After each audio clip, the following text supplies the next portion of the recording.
Okay guys, let's get started. I see a lot of people here. Probably because I said we are going to have a brief. How many of you watched the lecture video I uploaded? Good, thank you. So I assume not everyone watched the video, so I will go over some key concepts, but very quick.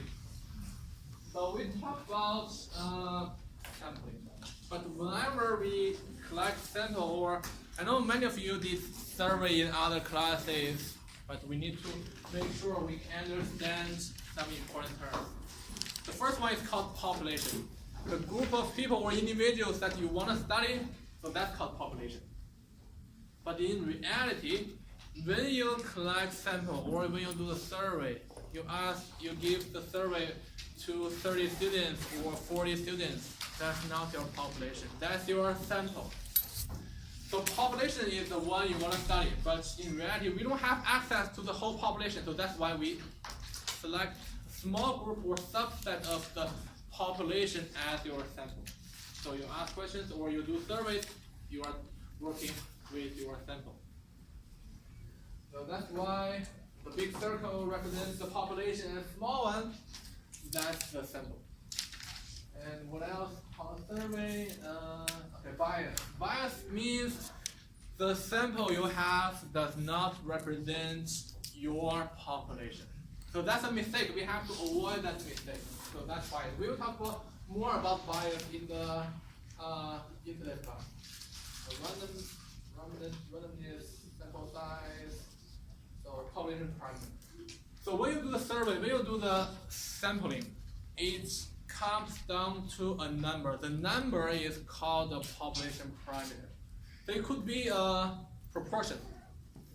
So you want to know the percentage of VSU students who are happy with their tuition rate.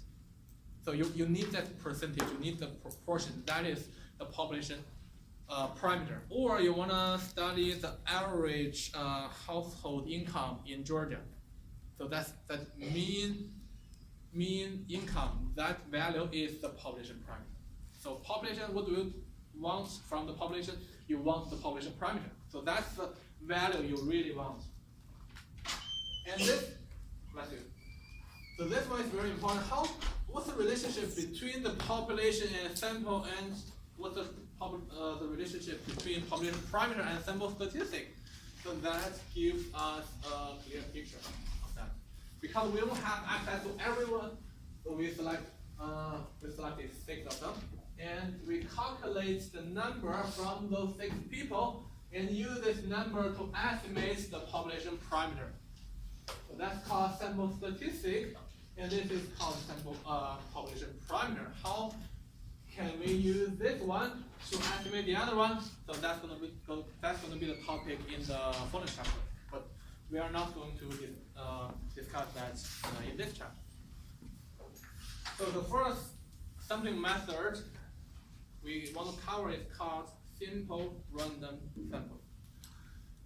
So in this method, everyone in your sampling frame has the equal probability to be selected. So we have a new term called sampling frame. What is sampling frame? It's a list. It's a list of individuals or people you collect sample from, just like our attendance sheet or the row where it's at. Okay. So that is the sampling frame. So if I want to select 10 students from our class, so that is the sampling frame I'm going to use. I will randomly select 10 people from that list. So that's the sampling frame. Whenever we talk about sampling frame, let's think about, okay, the row we have. So that's going to be the sampling frame. Bias versus sampling error. Sampling error is something we expect because we are talking about simple random sampling. We randomly select sample. If I select multiple samples, maybe the first time I selected those four folks, and the next time I may selected 4 people from over there. So we expect we have different samples when we have multiple samples. So that's not a mistake, but bias is a mistake we have to avoid. Pros and cons. So what is the advantage of using simple random sampling? Whenever we have a chance, let's use simple random sampling because it's fair. Everyone in the sampling frame in the population has equal probability to be selected. So that's a unbiased sampling method. Okay. And also, when we have a small population, it's really convenient for us to do the sampling method. We just put all the individuals in the Excel, and we can use the random number generator in the Excel to randomly generate some number. Then we select random samples. That's it. The other statistical softwares have the functions to do the simple random sampling. It's very convenient. But there's some disadvantages. So when the sampling frame is really large, it's really hard to implement this method. Or if you have infinite population. For example, you are running a restaurant, or you are the owner of the Burger King next to I-75. You want to do some survey on your customers. But the problem, if you want to use simple random sampling, you have to have a sampling frame. You have to have the list. But where is the list? How can you come up with a list when you have infinite population or customer? You don't know who your customers are. You don't have the list. If we don't have the list, we cannot do the simple random sampling. So that's one thing. And another disadvantage is that in many studies, we want to cover some minority groups. For example, if we want to study the tuitions at Valdosta State University, we know many people are paying out-of-state tuition, some paying in-state tuition, and we also have international students. Different people are paying different tuitions. And if I do simple random sampling, in this case, we can do simple random sampling. Of course, we can do that because we have finite population. We can come up with the sampling frame. But the problem is I do want to hear something from international students.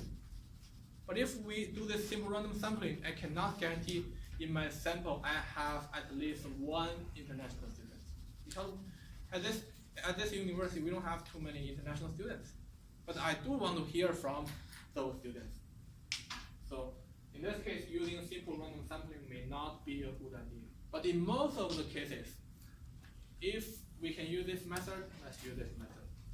Because we don't have to worry about the bias if we truly implement this simple random sampling. So let's see one exercise. I think this exercise will be similar to our quiz today. So question number 3.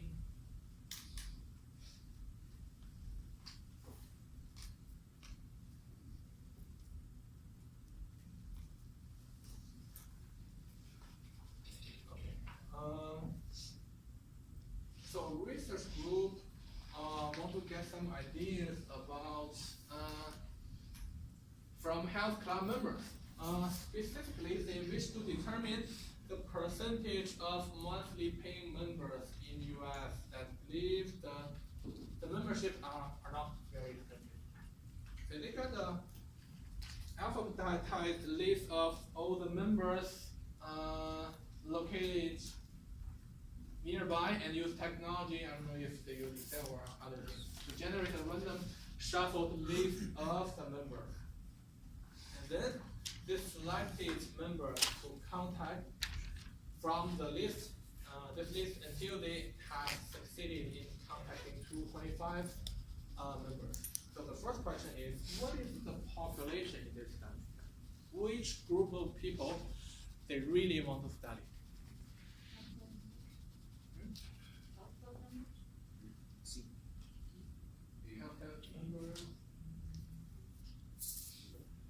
So when we work on this kind of question, let's go back to the description to find the answers. So we get,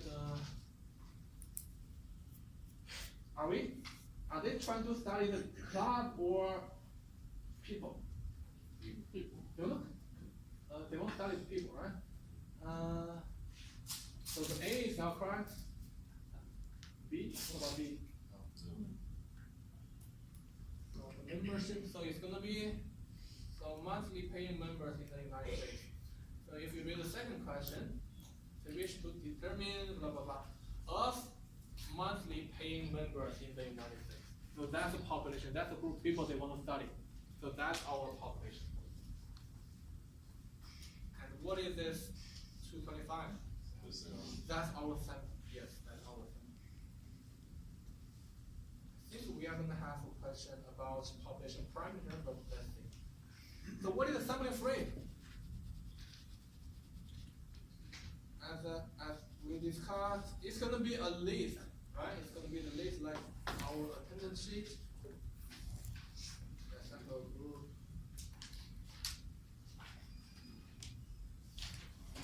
So the member listing from the club located nearby.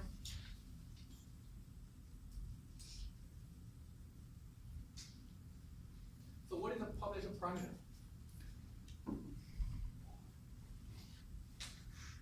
Which number do they want? C. B, okay, B or C.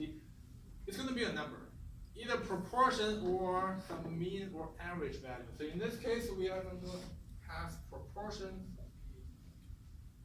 So if we go back to here, so they want to know the percentage, so it's similar to proportion, that believe the memberships are not too expensive, So it's going to be C.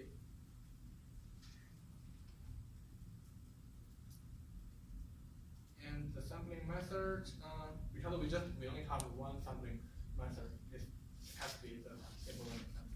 But it's not, but because it's from, where is that? Randomly shuffled list of the members. They did the simple random sample.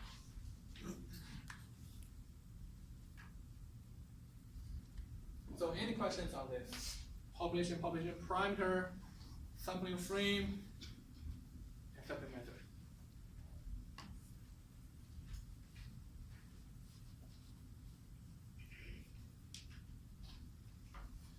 So in order to make sure we cover or select some individuals from minority groups, so let's talk about the second one. So that's the second method is called stratified sampling. Stratified sampling do not, in this sampling, we do not directly collect random samples from the whole population or the sampling frame. We have one more step to do. So we have to divide the whole population into different groups or subsets or subgroups based on some characteristics or some attributes or some factors. So we do not directly work on the whole population. We divide the whole population into different groups. So that's called, those subgroups or subsets are called strata. So within each subgroup, the characteristics, so the individuals are homogeneous.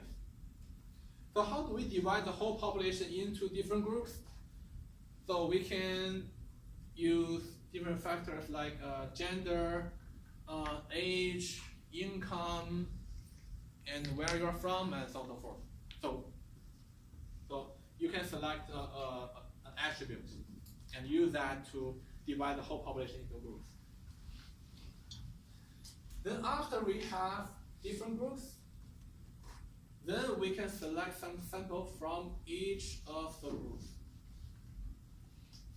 So first divide the whole population into different groups, then let's select some samples from each of the groups.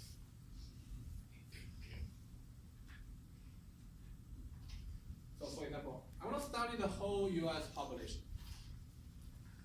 I want to select sample. So what I want to cover, I want to have some individuals from each of the states. So if I directly work on the whole population of the United States, probably I cannot get someone from smaller states. But my goal is to have representatives from all the states, large or small. have to have someone from smaller states. So that, because we know US is really large, different states are have different populations. And by the way, which state in US has the largest population?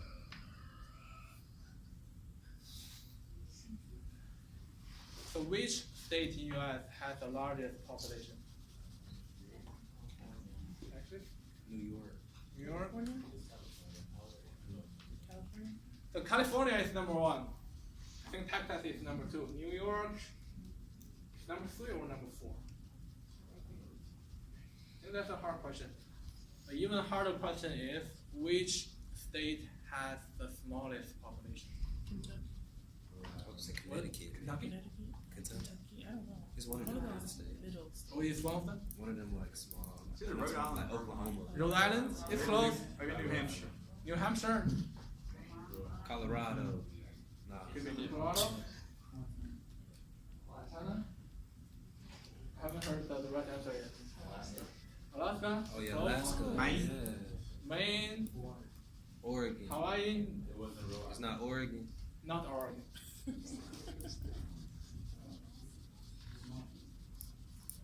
It starts with W. Wisconsin. Wyoming, yeah. Dang. That was good. That was good. What about Georgia? Right. No, not in the middle, upper. We have a decent amount of population here. So I think it's number 8. We have different population here. So that means when we do our sampling, as I said, I need to have someone from each of the states. So I have to use this stratified sampling. Otherwise, I cannot guarantee I have some people from Maine or North Dakota or Wyoming or Hawaii, because I will get a lot of people from California, from Florida, from New York, from Texas. So we have to use stratified sampling. After we have the subsets, let's collect some sample from each of the subsets. So that's the stratified sampling. So what it is? So each unit in the stratum has a chance of being selected because we study each of the subsets. And in a fourth, we can cover minority groups if we use this sampling method. And also so each subset or each subgroup is treated as an independent population. So we can use different sampling methods to different subsets. If you want to use simple random sampling, okay, you can use that. Or for other states or for other subsets, you can use other sampling methods. That's also fine. So those are the pros, and what about cons? So the sampling frame, because we have many different subsets, that means when we do simple random sampling, we have to prepare sampling frame for each of the subgroups. So it costs us more time and expenses. And also, how do you divide the whole population into different groups? So you have many factors: gender, age, income, and so on and so forth. Which one do you use? It really depends on the context or the application you have. So, but it makes the application more complicated because of there are multiple factors here. So you have to be careful when you select factors. Otherwise, you will have bias.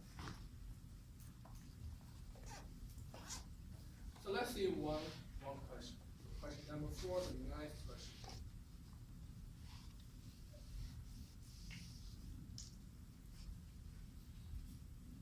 I think this is a good question. So a consulting firm conducts a global consumer survey to help multinational companies understand different consumer attitudes throughout the world. So in one country, they interviewed 800 people of different ages. Their sample is designed so that they get 400 males and 400 females. So the first question is, can they use simple random sampling?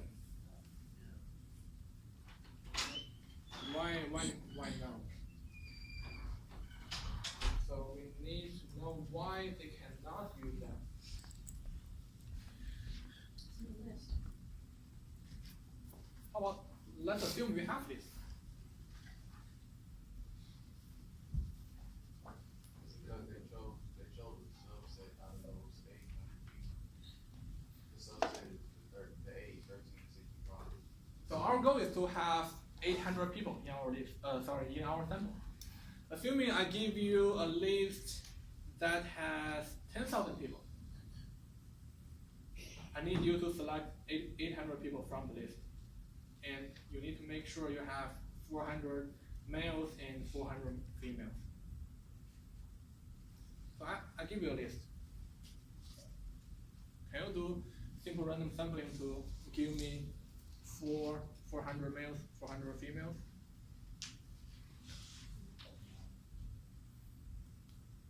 No, we cannot. It's unlikely to have 400 versus 400 because we are doing simple random sampling. You cannot control how many females you want to select. You cannot control how many males you want to select. So that's why we cannot use simple random sampling. So the likelihood of getting 400 versus 400 by random chances are likely. I would say very, very. Because in this question, they have some requirements. 400 males, 400 females. So that's a requirement. Simple random sampling cannot do that because it is random sample.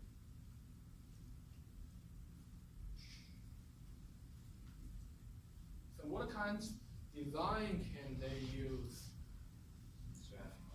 to stratify them? So let's divide the whole population into how many groups? 2 groups, male, female. Then 400 from the male, 400 from female. That's how we deal with this requirement, 400 versus 400. So that's how we select sampling method. If you have the requirement 400 males, 400 females, you need to use stratified sampling. Otherwise, if you without that requirement, I think simple random sampling would be good. So any questions on this?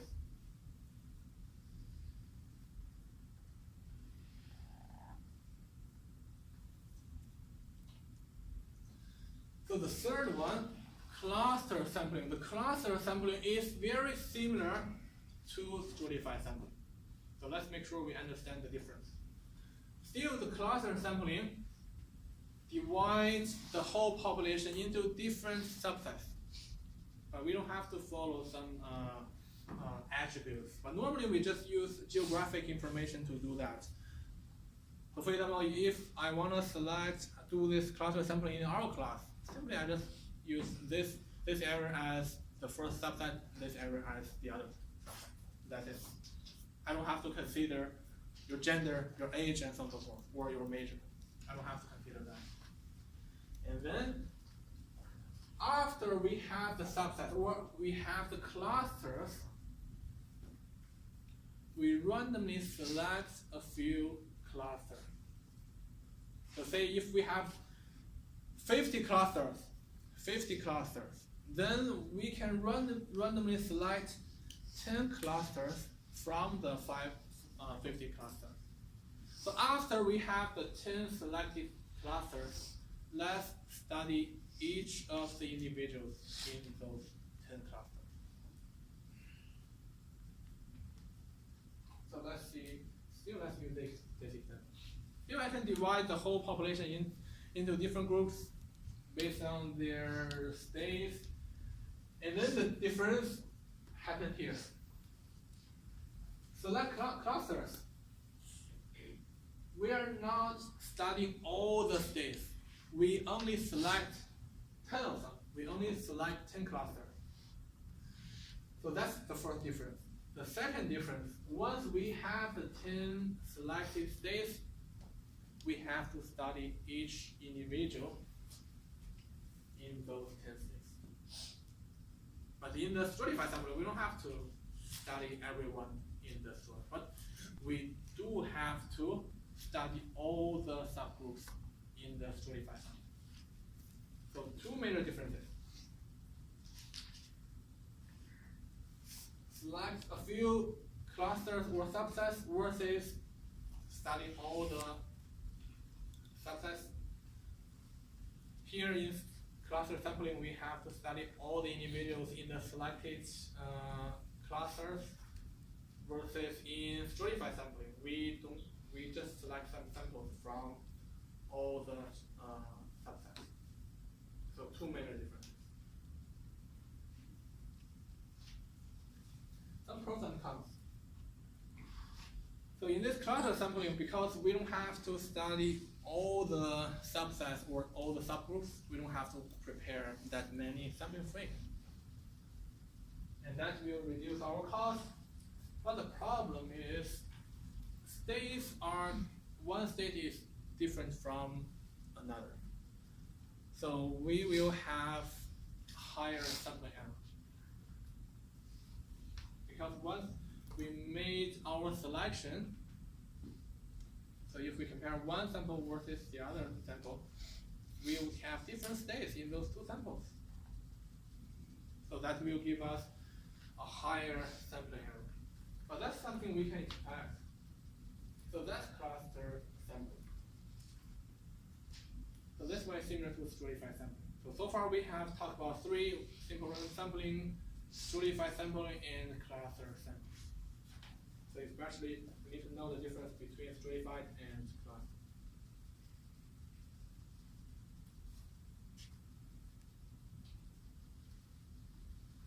So the next one is called multi-stage sampling. So this is not a new one. It's just a combination of different sampling methods. We can do the sampling in multiple stages. So in this example, we have two stages. So they want to learn the restaurant employee satisfaction. So for example, we are talking about a restaurant chain. So they have a lot of restaurants. I think they have 120 restaurants. And number of employees is 68,000. So they implemented multi-stage sampling. So they had two stages. The first stage, they randomly select 10 restaurants from 120. So that's stage one. They use simple random sampling. After they have selected 10 restaurants, then they work on the second stage. In the second stage, they use simple random sampling again to sample and interview about 20% of those 10 selected restaurants. So that's multi-stage sampling. So of course, you can use other sampling methods in one of the stages. But this means this multi-stage sampling means we don't have to use one stage. We can combine two sampling methods together.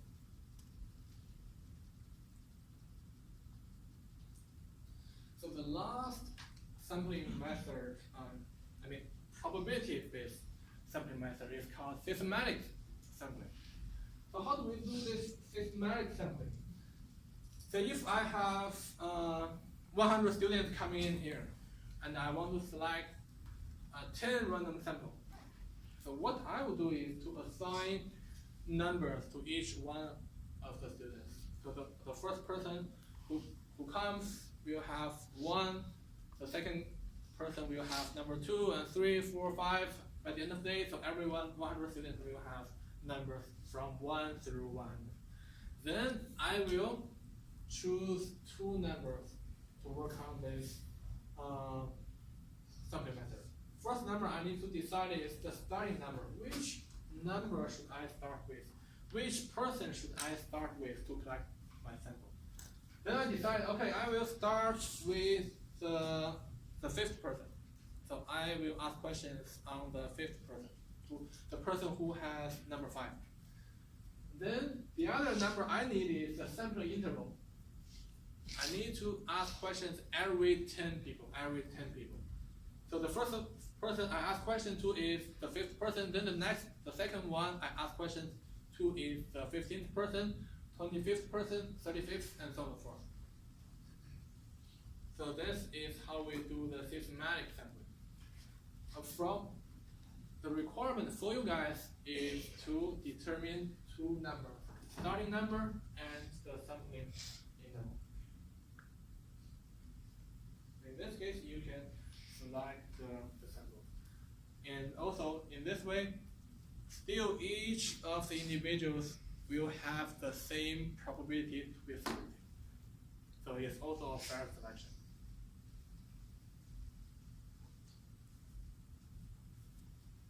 So any questions on this, on those sampling methods? So those sampling methods are called probability-based methods. And if you read your textbook, the title of the textbook is How to Sample Badly.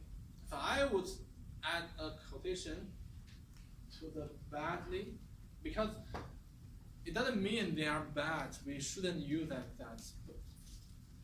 In many cases, we have to use those sampling methods.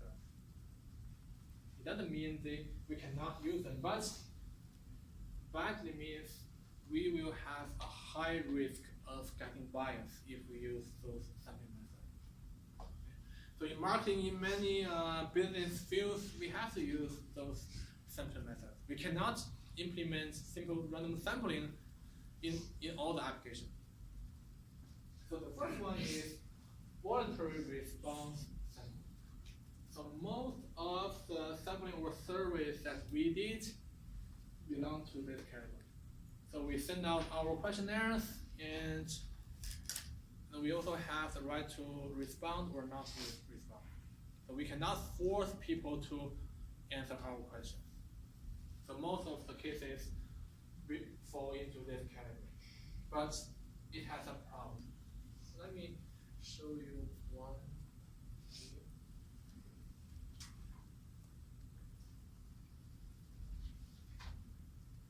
Hey guys, what's up? Today we are going to be looking at voluntary response sample. Now a voluntary response sample is a sample that only involves people who want to participate. So we're going to take a quick look at an example right here. Would you like to take my survey? No.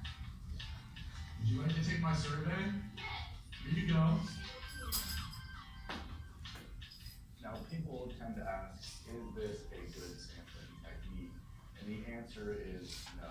And there are quite a few reasons as to why this isn't a good technique. Number one, there's a lot of bias with it. You're leaving out a lot of people, so it doesn't exactly represent the population, the overall population, and what they feel is right or wrong, or whatever you're asking in your survey. And another thing is, if you take into example the radio call-in, people listen to that show because they like that show.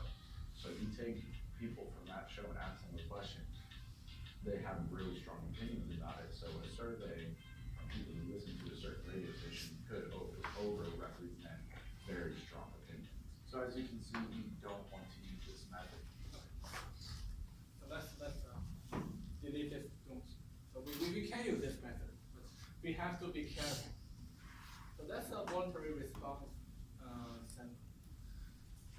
So when you finish the class, the courses, what you are asked to do is to finish the SOI. So that's kind of sample, but that's a voluntary response sample. You can do that, or you can choose not to do that if you do not have time. So normally, this kind of sampling, we may get some bias because people have extreme opinions tend to respond to this kind of sampling.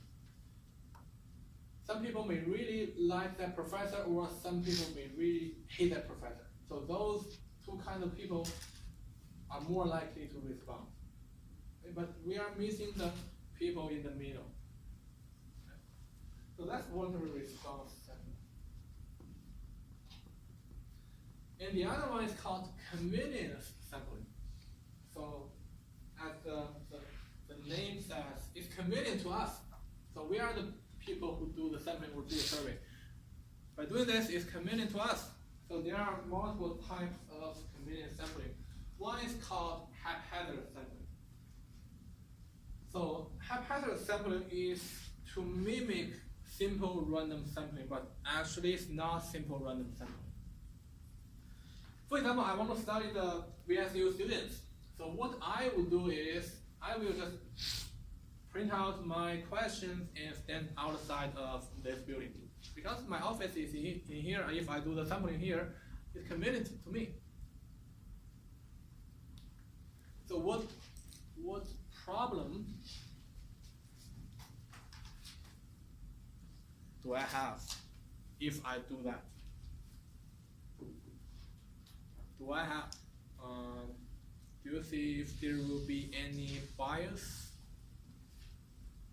So as I said, my goal is to study the whole VSU students, all the students. So that's going to be my population. For example, maybe I will, I want to get some opinions about the tuition or class schedule or something else.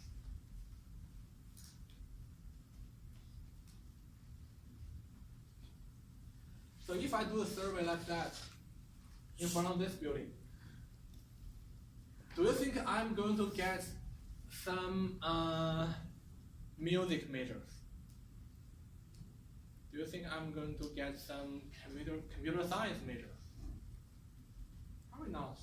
Most people I can get is business students and nursing students. Because computer science, music majors don't have class in this building. So although this is convenient to me, I don't have to travel to the main campus, but I miss a lot of people that I really want to study. So that's not a good idea. Purposive sampling. For example, I want to ask, on average, how many soccer games the VSU students watch? So we have a university women's soccer team. So I want to know on average how many soccer teams, how many soccer games the students watch. So what I will do is to go to a soccer game. Just ask the people who are watching the soccer game. Of course, I know I will get answers from that group of people. But the problem is, although that's going to be convenient to me, but I'm missing a lot of people who do not go to that game, but still they watch other games.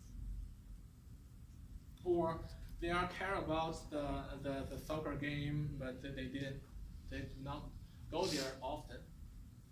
So that's going to be a problem. I still miss a lot of people. So that's purposive sampling. The next one, there are a bunch of types of convenient sampling. I only listed several of them. So the third one I listed here is called snowball sampling. For example, I want to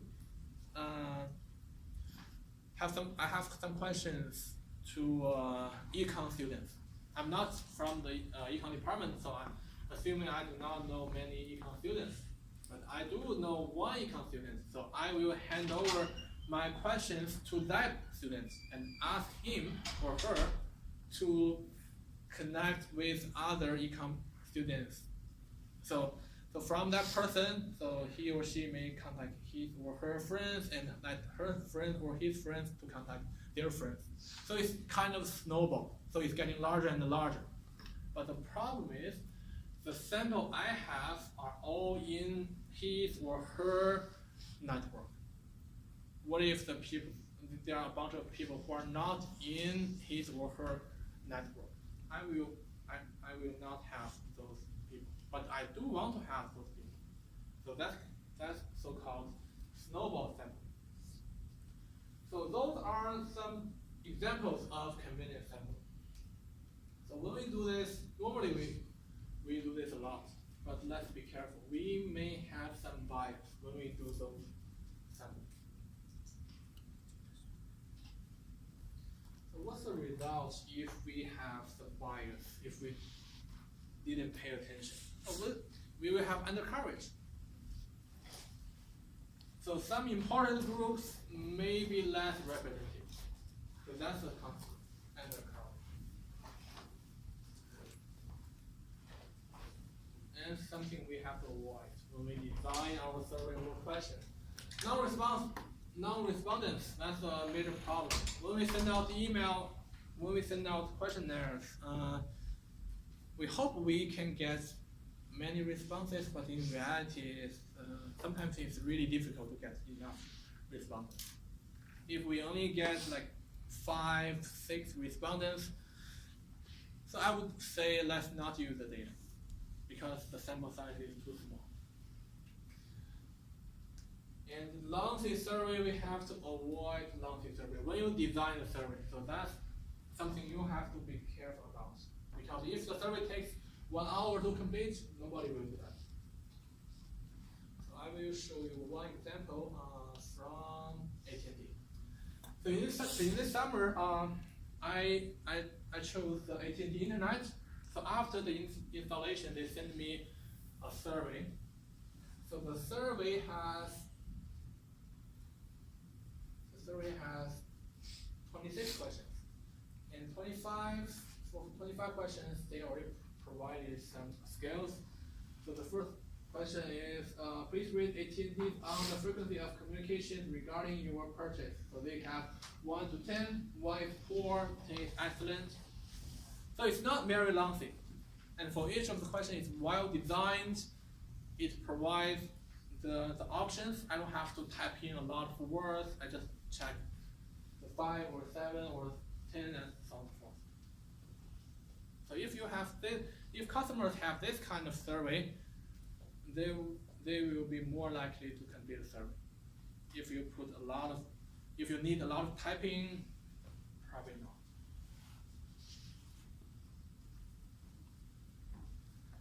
And response bias. So what is the response bias? Response bias, that means when you ask questions, that person may intentionally try to please you, try to give an answer that you may like. So for example, your girlfriend or your boyfriend just bought a new shirt, and he or she asks you, how do I look in this new shirt? And you think, oh, it's really bad. If you were that person, what answer would you give? Bad? Or what would you mean bad? Huh? So are you gonna tell the truth? Okay. So you're gonna say, okay, it's really bad. Any other opinion?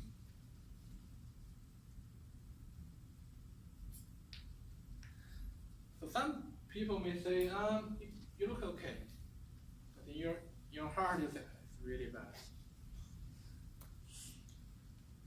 So that kind of response bias, because some people may not tell you the truth. So that's response bias.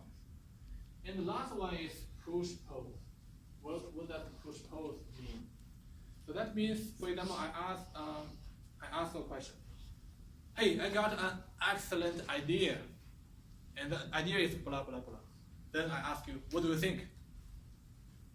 So in my question, my first sentence is, I got an excellent idea. By saying that, I mean I need you to say that idea is awesome. That's kind of push-pull. You already gave some conditions. I already said it's a really good idea. I'm hoping you to say it's good. That's push-pull. But when you design surveys, when you design questions, let's not use those kind of words. That's not how we design questions.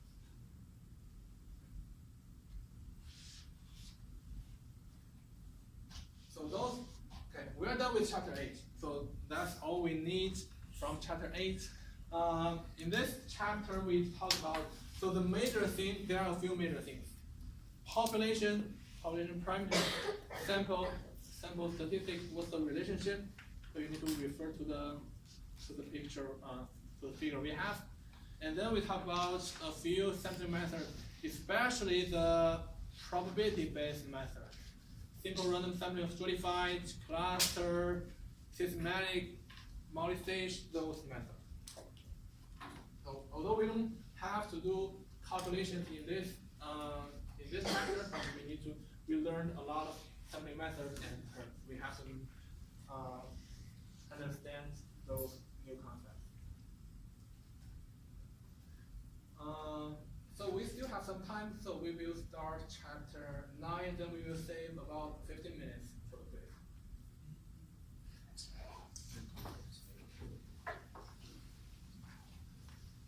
So chapter 9 is not going to be covered in the second exam.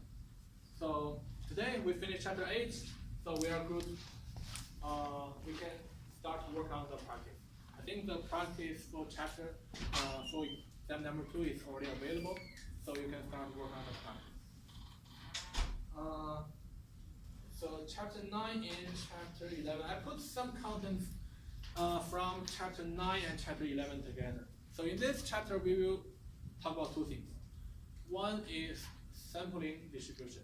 The other is confidence interval, or it can be called interval estimation. So we will mainly talk about those two things.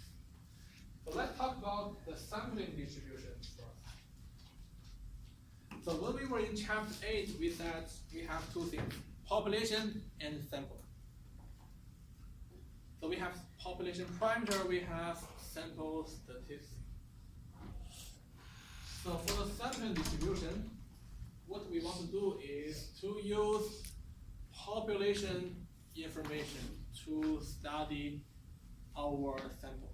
Specifically, we want to use population parameter to study our sample statistics. So for example, we have a few numbers on this slide, distribution of sample proportion. And when we talk about population parameter, we have two things, population proportion and population mean. In this chapter, we still have those two, but let's deal with the population proportion first. Then we will talk about mean later on. So sample proportion. For example, I want to select some sample. I want to get some VSU students' opinion about their tuition. Are they happy with their tuition? Is too high or is too low? I need to know the percentage of VSU students who are happy with their current tuition rate. Then I can collect sample. So assuming that the university has done a survey like that, say they ask question to each of the VSU students, and based on their study, the population proportion is 21%. For all the VSU students, 21% of the students are happy with their tuition rate. So that's a population. But right now, I want to collect some sample. What I did is to select, say, 10 students as my sample size. Then I find out, okay, 22%. So in my first sample, 22% of the students are happy with their tuition. So that's my first sample. I can replicate this sampling over and over and over again. Then I selected my second sample, and in that sample, 19% of students are happy. Then third sample, 25% are happy, and I can do that over and over and over again.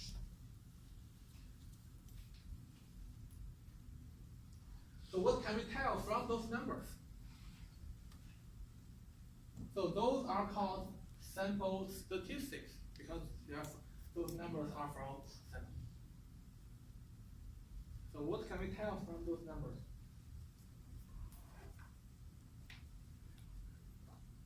Yes, those numbers are different. 22, 19, 22%, 19%, 25%. We got different numbers. The number varies. Or the value of the sample statistic varies. Can we predict, if I want to collect one more sample, can we predict the sample proportion from my next sample? What's that? We may have some idea, but can we get the exact number? We cannot get the exact number. So when we cannot get the exact number for this value, we call it random value. So that's something we learned in the previous chapter.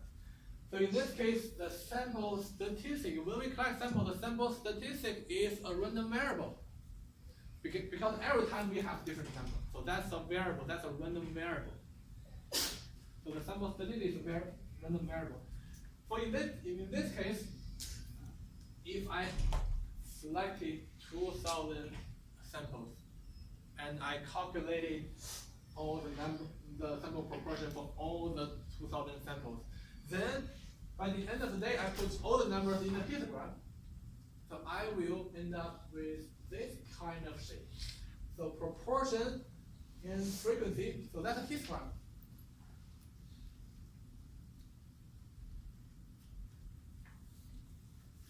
So it looks like this unimodel, kind of symmetric. If we have a curve there, it looks like a bell shape. Did we learn distribution like that? So what's the name of the random variable distribution we learned that looks like bell shape? What is the one that we learned after uniform? Normal distribution. So normal distribution is bell shape, symmetric, and unimodal. So it's a bell shape uniform, a unimodal and bell shape model. If we put all the sample statistics in a histogram. So, and we said the sample statistic is a random variable. And that sample statistic, that random variable, follows a normal distribution. Although we can, for my next sample, although we cannot get exact value that we can get, but we know it follows, the value follows a normal distribution. So when we talk about normal distribution, so let's say, so sample statistic p hat, let's use p hat to denote the sample statistic. We said, okay, it follows a normal distribution. So for any normal distribution, it has two primaries. One is the mean, the other is standard deviation, mu and sigma. Mu and sigma. We need to get those two parameters. So how do we get those two parameters? So the mean of the sample statistic is the population proportion. So at the very beginning we said, let's assume we know what's going on in the population. We know the population parameter. We know for the population 21% of the students are happy.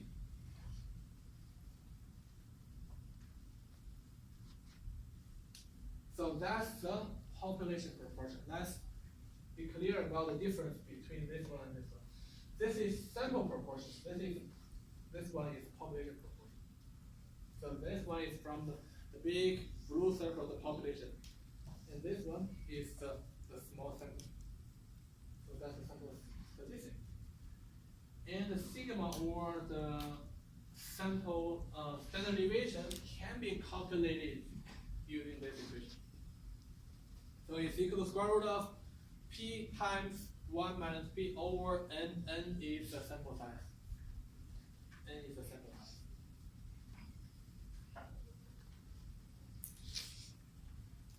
So on this slide, two things we need to remember. One is the mean.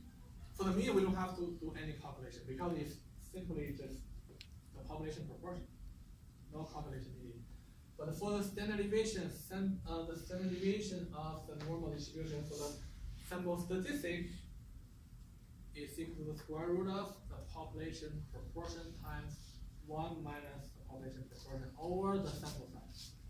The population proportion of the p and n should be given to us. Because p, we assume we know the population parameter. And the population, the sample size is something we can control, we know. So on this slide, we know our distribution. We know this guy follows a normal random normal distribution, and those are the two parameters.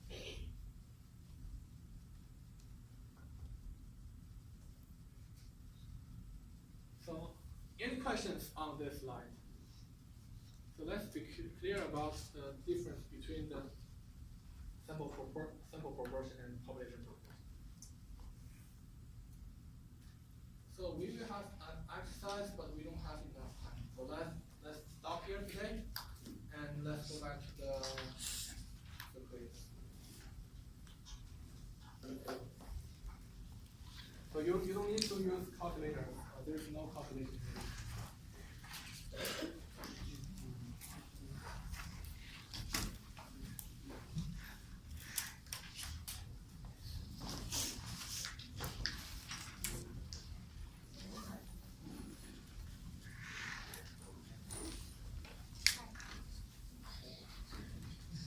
So in this quiz, I only need 4 things: population parameter, sampling frame, and sentiment. So this is very similar to the exercise we did. I need you to identify those 4 things.